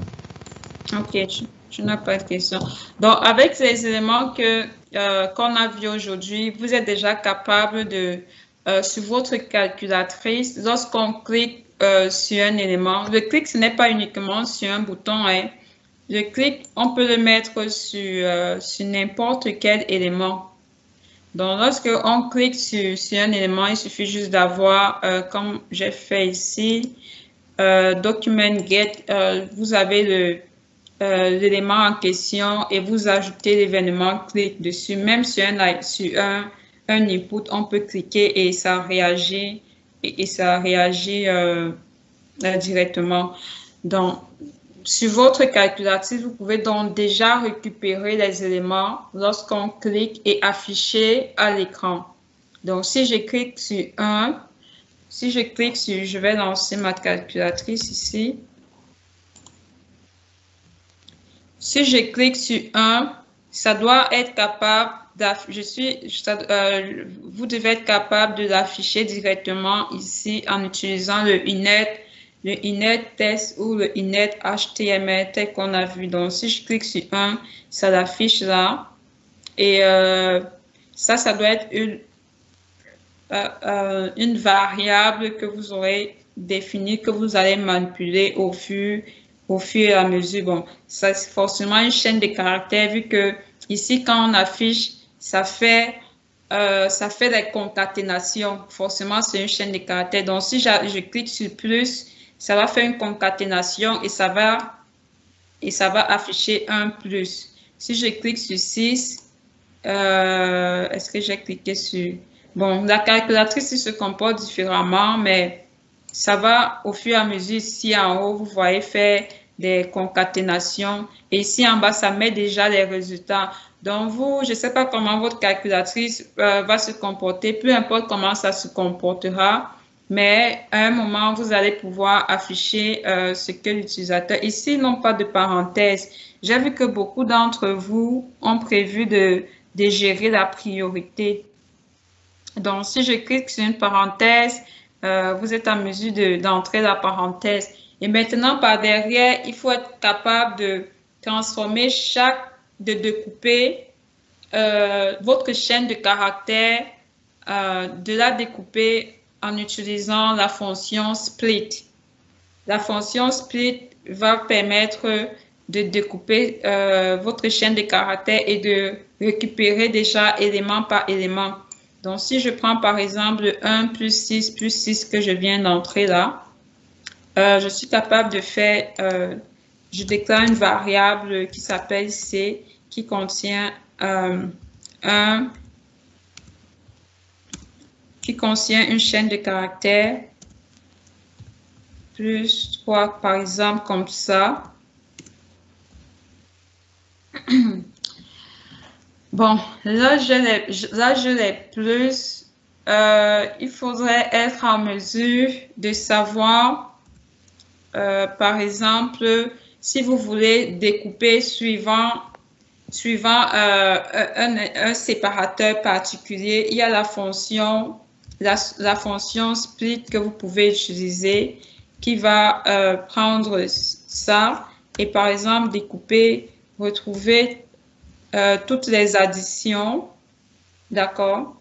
Retrouver toutes les additions, par exemple, split, quand ça me retourne 0. Je pense bien que la fonction, ça prend un délimitateur. Ok, c'est... Qu'est-ce que je fais? Ça doit être comme ça, c'est split. OK. Donc, ça prend... Vous voyez que c'est capable de vous retourner les nombres les nombres et qu'il y a entre ce séparateur-là. Donc, vous allez utiliser des différentes fonctions comme ça. Pour vraiment, vous allez utiliser la fonction cible. Je suis juste en train de vous donner des idées comme ça de comment est-ce que, une fois que la chaîne sera entrée et qu'on va cliquer sur égal, vous devez donc récupérer votre chaîne et la traiter. Et on a vu toutes les fonctions qui permettent de traiter les chaînes ici, là. On a vu toutes ces fonctions-là. Maintenant, c'est à vous d'aller rechercher dans la chaîne différents éléments dont vous avez besoin pour pouvoir faire votre calcul. Est-ce que moi, je vous dirais que je vous donne une technique et j'ai pas envie d'entrer trop dans la logique que vous allez utiliser derrière, mais je ne sais pas si vous avez déjà réfléchi à la logique. Moi, je vous dirais que c'est plus facile de faire le calcul. Comme vous avez vu cette calculatrice-ci, elle faisait le calcul une fois qu'on entrait deux nombres. Donc, à chaque fois qu'on entre un élément, on fait le calcul, on affiche, on fait le calcul. Parce que si vous attendez entrer tous les éléments pour ensuite faire le calcul, ça serait vraiment compliqué pour vous de savoir où est-ce que j'ai le moins, où est-ce que j'ai le plus, ou bien et comment gérer les priorités telles que vous avez fait là. Donc, ça, c'est une logique que vous pouvez utiliser. Maintenant, ça va dépendre de vous. Donc, c'est un peu ça. Donc, vous avez déjà presque tous les éléments pour, à partir d'aujourd'hui, pour commencer donc à écrire la fonction JavaScript qui va faire les calculs et retourner le résultat dans la zone d'affichage que vous aurez définie. Il y a un truc que j'ai oublié de vous montrer. Comment est-ce qu'on peut cacher un élément et l'afficher après. Donc, je vais très vite vous montrer ça avant qu'on se sépare. JavaScript, hide element. Show hide element. Donc, voilà comment JavaScript peut afficher et rendre visible un élément. Ça, je ne savais pas qu'ils font ça comme ça. Je n'ai pas beaucoup codé en JavaScript parce que moi, je code en jQuery. Du coup, JavaScript, je vous montre juste parce que c'est la base. OK, ça dit ici qu'il faut vraiment utiliser le none et le bloc. Donc, si on revient dans notre exemple ici, au départ, on peut cacher tout ceci et on va afficher ça uniquement quand on va cliquer sur sauvegarde. Donc, pour cela, qu'est-ce que je fais? Je viens ici, ces éléments-là, le résultat, ceci-là, je vais cacher ça au lancement de ma page. Donc, point C, display none. Donc, si je rafraîchis ma page, vous voyez que le résultat est caché au départ. Est-ce que c'est ça? Oui, le résultat est caché. Ensuite, on a le HTML qui est à côté là. Après le résultat, il y a le H1C aussi qu'on va cacher. Il faut que je donne un ID à ça. Test du résultat. Donc, j'appelle ça test result comme ça. Et je sauvegarde. Je reviens ici. Je vais également cacher cet élément-là. Oh non, c'est même plus simple de faire cela. Je vais plutôt, au lieu de cacher ça, je vais plutôt cacher l'élément parent que j'ai ici, la div qui est ici là. Je vais plutôt la nommer avec ceci. Et c'est elle que je vais cacher entièrement. Au lieu de cacher élément par élément, je cache tout ce bloc-ci. Donc, je reviens ici. Je fais ça, display none. Donc, si je rafraîchis mon truc, vous voyez qu'au départ, je n'ai pas ça. D'accord? Et maintenant, quand est-ce que je vais l'afficher? Je vais l'afficher quand on va cliquer sur le résultat et que tout sera correct, qu'il n'y a pas de validation. Donc, où est-ce que j'affiche? Ça, c'est la validation, autant pour moi. Je vais sortir de la fonction. Si c'est ici que j'affiche. Donc, il faut d'abord que j'affiche mon bloc, donc display bloc. Et ici, ensuite, je donne les valeurs à résultat. Donc, je reviens ici. Vous pouvez voir comment, vous voyez comment ça se cache. Ok, je vais mettre 2 ici, je vais mettre 3 ici, le résultat. Et là, maintenant, j'ai le résultat qui s'affiche. Mais comme j'ai fait display bloc, ça s'affiche en bloc comme ça. Je dois plutôt laisser mon display, comment on appelle encore ça? Display, ça doit être origine ou bien inherit. Inherit, je pense bien. Je vais rafraîchir. 3. Non. Bon, on va laisser display inline. Display inline. Ça va afficher ça sur la même ligne. Parce que display block, c'est sûr que ça va afficher ça comme des colonnes. Là, je vais pas regarder ça. Bon, en tout cas, voilà comment il faut cacher et il faut activer les éléments sur JavaScript, avec JavaScript. Le truc ici, c'est que ça a mis mon... peut-être je pourrais une fois mettre plutôt display flex. Inline flex. Qu'est-ce que j'avais mis ici à display inline flex? Display inline flex, ok. Je veux vraiment que ça s'affiche sur la même ligne. Sauvegarde, et voilà, ça marche.